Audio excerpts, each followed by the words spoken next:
Right, Catherine, we got left off. Or have Okay, we're back here on House Education on April 26th. Continuing our discussion of S56. So this is a time to talk about any further edits we want to make. And I'm going to return us to the discussion about the deputy secretary positions and the language there to sort of emphasize that we want it to elevate to a position that will attract folks with long-term, high-skilled, we get back to 656. Get us to the page where that is. Do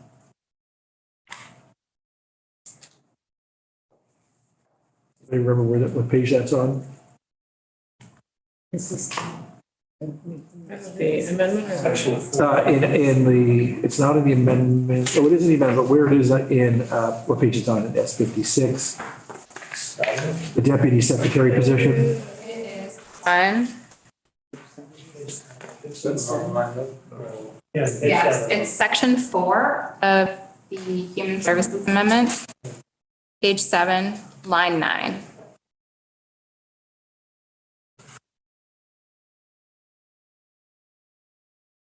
Oh, I'm looking at the, as passed by the Senate.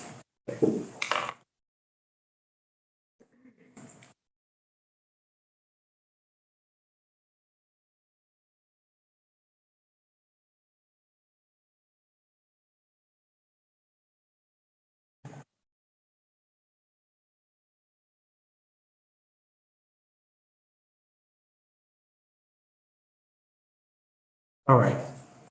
So I'm going to suggest some wording that I have a little bit of assistance with. Then maybe we'll get some feedback from the agency very quickly on it.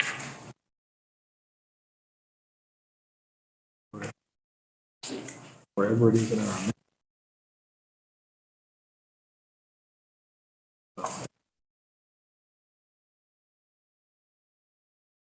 Okay, so it'd be something along the lines of honor before November 1st, 2025, the AOE shall submit a plan to the House committees and we said to create a position within the AOE for the purpose of elevating the status, blah, blah, blah. So we'd like to work in some language that would say the position will be a senior level position with expertise in early childhood education. Early childhood or special education.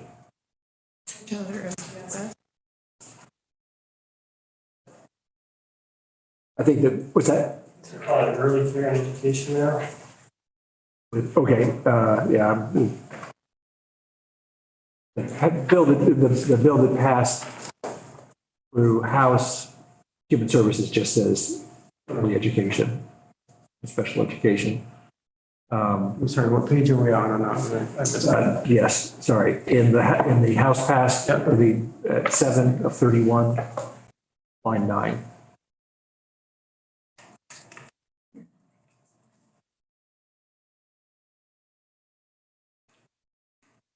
So have it maybe say create a senior level position.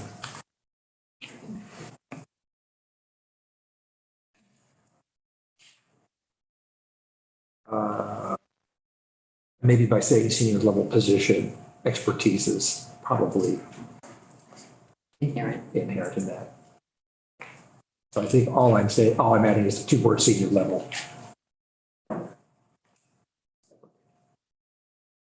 For Fisher Bond Agency of Education, consider communications most of affairs. Yes, I think it will, because we've talked, hypothetically speaking, subject, of course, to us coming back with a plan about some potential for creating a director or a state director role. There's some precedent for that. We have a state director of special education services who is currently having the same a senior level role that, then you can specify the educational requirements as you will. We do recruitment, so we seek the most qualified candidates with expertise.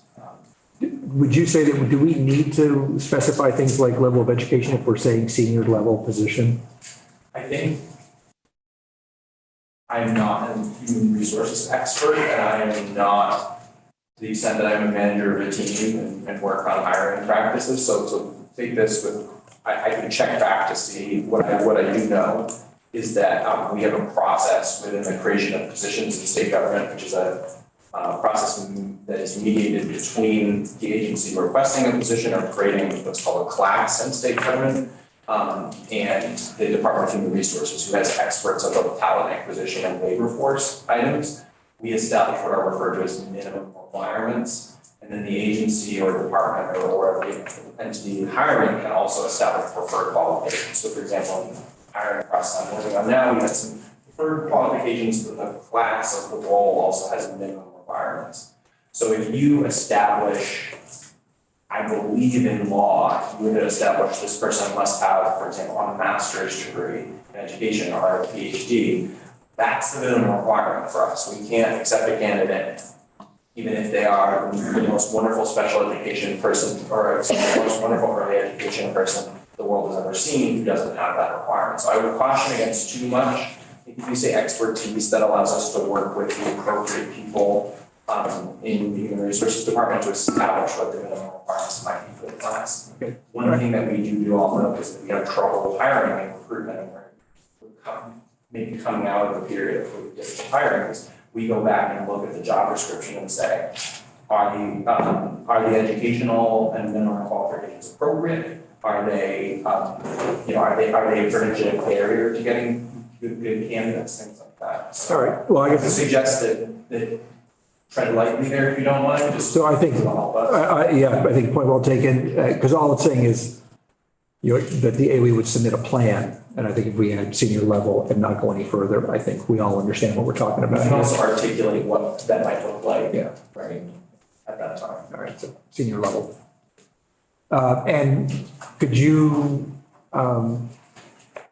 make any changes to the other two positions that we are creating, or did you stick with the language that we had? So what I've done is, currently in draft 1.1 of the amendment, the positions say on page 8, the sixth instance of amendment, actually on page 9. Currently, it reads, one full-time permanent classified after-school and summer care data analyst is capitalized, and then one full-time permanent classified after-school and summer care grant program administrator. What I've done is kept data analyst. I've just taken out the capital letters, so it's just data analyst. And then one full-time permanent classified after-school summer care. I've done a lowercase p for program and changed administrator to coordinator.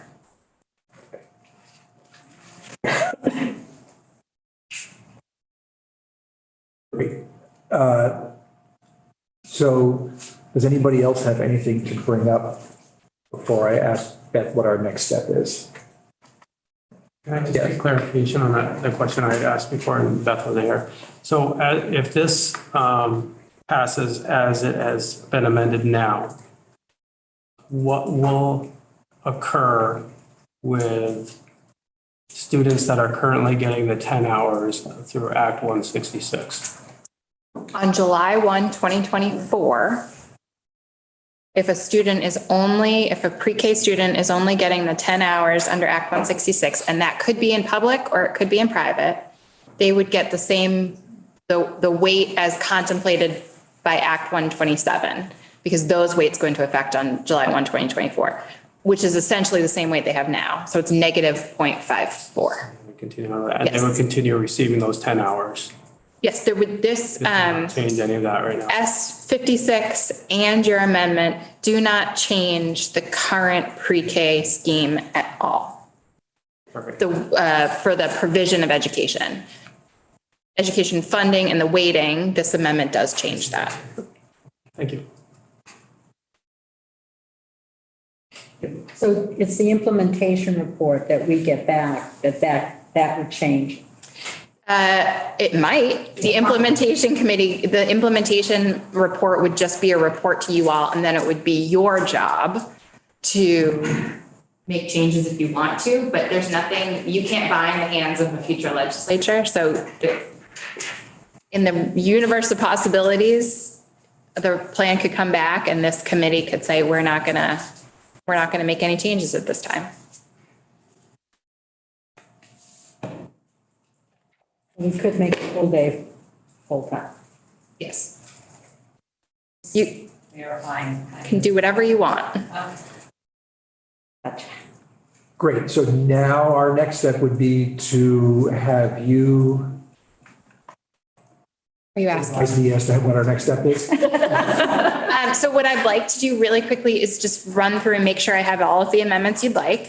We'll just gloss over. We won't even look at the words. We'll just go categories. I'll send it to editing. I'll ask for it back ASAP and then we'll all look at it. We'll walk through it together. Okay. So the first amendment I'm making is we're striking the words in section 1 for children 4 years of age on subdivision 2 in S56. We're doing that right. The first couple, we are going to get a little specific. Yep. Okay. All right. These are new amendments. Pull it up here. Yep, okay.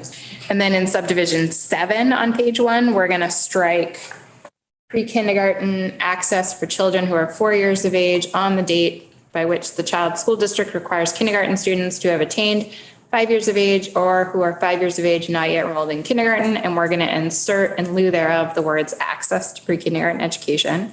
So assign school districts with the responsibility of ensuring equitable access to pre-kindergarten education. That's how it would read.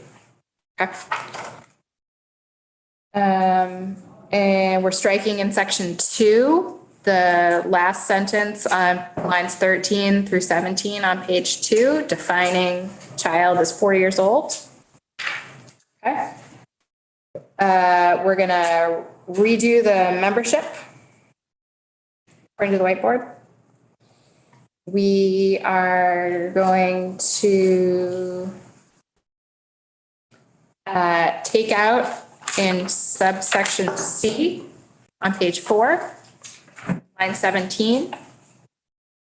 We're going to take out including transitioning children who are 3 years of age from the 10-hour pre-K benefit to childcare and early education, and insert instead a period and then the committee's after the date. And then the committee's analysis may yield distinct recommendations for different ages. Then we are not doing anything. We're adding senior level to the deputy secretary piece there. We are changing 400,000 to 500,000 in the grant administration piece. Hold on. You're only going over the ones that we've talked about since our last grouping of. I guess since you've seen language, but. Okay, great. That's one. Okay, yep. Thank you. So we're changing that 400 to 500, right? I added some language, making it clear that the program, the staff comes out of this 500,000. And then I also added the agency may contract for administration of the grant program. Changes to the language around the positions that we just talked about, and that's it. Were there any other amendments since you saw draft 1.1 that I did not just quickly run through? Anybody's brains have enough retention to give that question of confidence? So I'm going to send this to editing. They are very fast. 20 minutes? Did we need to address the cross-border issue of people? Oh, Yeah. Terry, I think would like that, wouldn't you, Terry? I think we should. So in the charge to the committee, let's have them examine,